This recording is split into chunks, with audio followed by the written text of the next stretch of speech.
ngayon, ito naman po, yung St. Gerard naman, mga boss. Oh, In 2020, they were blacklisted by the DPWH. However, St. Gerard's pickup license was renewed and is valid from July 1, 2023 to January 28, 2026. For St. Timothy, which you also own, it was found out by the President that the 2023 Bulacan River project amounting to 96.4 million was deemed completed.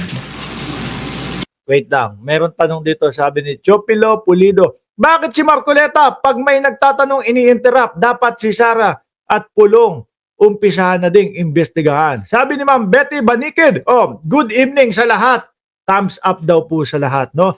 Tingnan natin kung may bagong issue na. Lilitaw para maliis tong issue na to. Ang daming nahuhukay na dawit sa anomalya, sabi ni Laylin Love Heart. Tuloy. Even in more than 200 meters of revetment were not built. St. Timothy's pickup license was also renewed 2025 to 2027.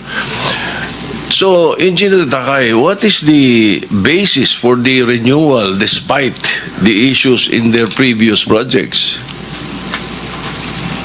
O dapat nga, wala nang mga ganyan yan, ano? Sandali, tapusin nyo muna yun. Sandali, kumpletuhin nyo muna yun. Pag nakumpleto ninyo, re-revisahin namin, no? Kung papayagan pa kayo dahil nga doon sa naging issue na yun. Pero hindi, mukhang nakakapag-renew na maayos. Iba lang ng pangalan siguro. Sir? Mr. Chair? Engineer Takay, can you not answer? You're the chairman. Bakit itong executive director ang pinasasagot niyo na pinasasagot? Yeah, the blacklist that was issued by the DPWH, Your Honor, has certain time limitations. So, May oras lang. Kunyari, blacklist ka for 5 years.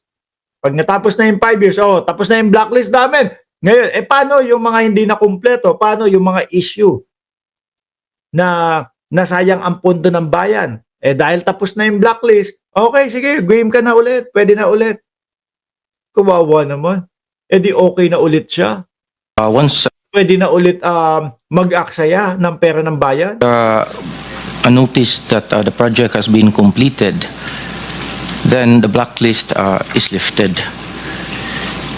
And PICAB actually limit of responsibility is we can only institute disciplinary action upon a complaint or a verified violation. Ibig sabihin, pag walang nagko-complain, sige lang na sige. Mr. Chair. That is the limit of our responsibility, Your Honor. The IRR, Section 4.2 states that disqualification under letter CA, involvement in any construction, malperformance of grave consequence, PICAB, under this section, hindi sila... Yan ba yung napabalita na merong napabalita na kumbaga tumanggap o ng hut-hut or whatever doon sa mga construction company, yung PICAB na yon? Are they not disqualified for renewal?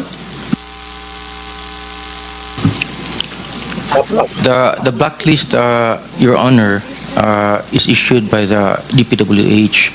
If the blacklist is lifted by the implementing agency, then their licenses can be renewed. However, we also have another mechanism that if there is a verified complaint or complaint from the LGUs or from the implementing agency, then we hear the case and then apply the penalties that are commensurate to the offenses that are being committed. For example, Your Honor, the DOLE reports to us a lot of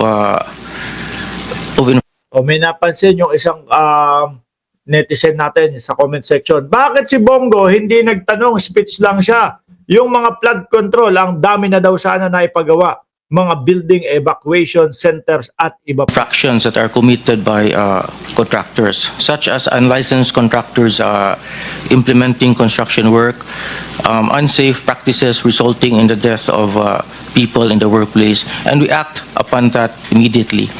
In fact, Your Honor,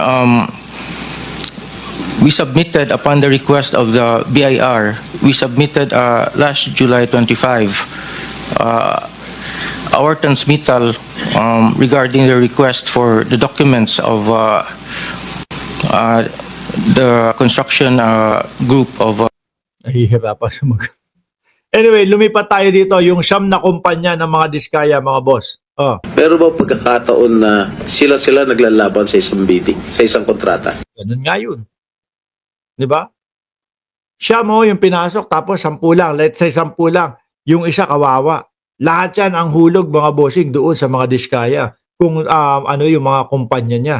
Mrs. Diskaya, meron bang pagkakataon yung siyam na pag-aari mo ng construction company, meron bang pagkakataon na sila naglalaban sa isang bidding, sa isang kontrata? Pero, madalas, baka lagi. Hindi po. Sigurado ka? Pag makakuha ako ng record sa DPWH na si St. Timothy, si St. Gerard, si Alpha Phi Omega, Oh. Di ba ano yun? Alpha Phi Omega. Di ba ano yun? Fraternity yun dyan sa Pilipinas? sino pa? Si Alpha and Omega and St. Gerard, hindi po sila nagsasali sa isang bidding. Pero Okay, yung nga. ibang licenses, magkakasama sila minsan. And then, so minsan naglalaban-laban yun, Sham. Yes po. Yan ang purpose niyan eh. 'Di ba? Sabi nga doon sa balita sa bilyonaryo, mga kababayan, is siyam na kumpanya pero iisa yung address. O ano ibig sabihin nun? Baka by pangalan lang 'yon. Pamparami daw lang nung alok sa gobyerno. O eto ang alok ni St. Gerard, eto ang alok ni St. Peter, eto ang alok ni St. Peter, sandali.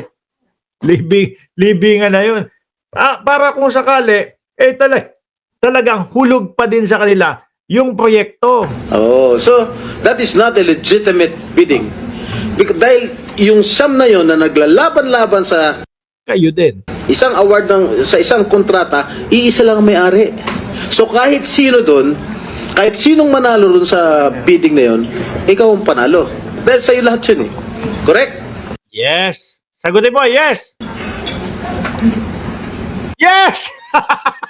Ayaw sagutin. Dahil yun naman talaga, ganun talaga yun, mga kababayan. Sagot, yes! Tama? Hindi po, kasi iba yung may-ari ng mga companies. Oh, Ay, sus. Hindi. Sabi doon sa bilyonaryos is, iisa diskaya lang eh. Diskaya, iisa yung address. Oh, doon niya, di ba, sa Bamban, Pasig? Eh kasi sabi I'm mo just lang ikaw, concerned with Alpha and Miss Omega. Diskaya, Opo. kanina, sinabi mo, Ang galing nitong mga ito, no? Talagang tatalunin. Lagi silang panalo sa bid, mga boss. Oh, the more chance of bet, the more bet, the more chance of winning nga naman. Alpha Phi Omega lang ang sa'yo. Opo. Nung tinanong kita ulit, in-enumerate ko lang. Hindi ba nagkamali si Jinggoy Estrada doon sa pangalan? Alpha Phi Omega, di ba ano yun? Fraternity diyan sa Pilipinas. Lahat yung siyam na korporasyon, inamin mo sa'yo lahat yun. Oh, di ba? The records will bear me out. Oh, ngayon, ang tinatanong ko sa'yo, yung bang siyam na korporasyon na yun, Panglimang tanong na. naglalaban-laban ba sa bidding yan? Panglimang Yes, tanong po. na yan eh. Sabi mo kanina, last question. Hindi ba sumagot? Ay, sumagot. Uy, si Marcoleta, mukhang umiepal, mukhang, ay, nahihirapan na yung kliyente namin. Ay, saglit, sorry. Nahihirapan na si Mrs. Diskaya. No, hinto ko na. Oh, sobra na yung tanong mo. Hindi na pwede yung tanong mo. Naririnig nyo si Marcoleta sa background. Hindi, sigutin mo. Opo, sumagot ako. Opo. Naglalaban-laban. Opo. So pag naglalaban-laban yung siyam na korporasyon sa isang kontrata, Hindi kanila lahat. Ganun lang yun. Sila pa din ang panalo. At kung sino manalo ron, kahit isa sa siyam na manalo, sa'yo pa rin yun. Ikaw pa rin ang panalo. Oo. Correct? Opo. No. Senator Erwin. Gawin ko kaya yun. Grabe.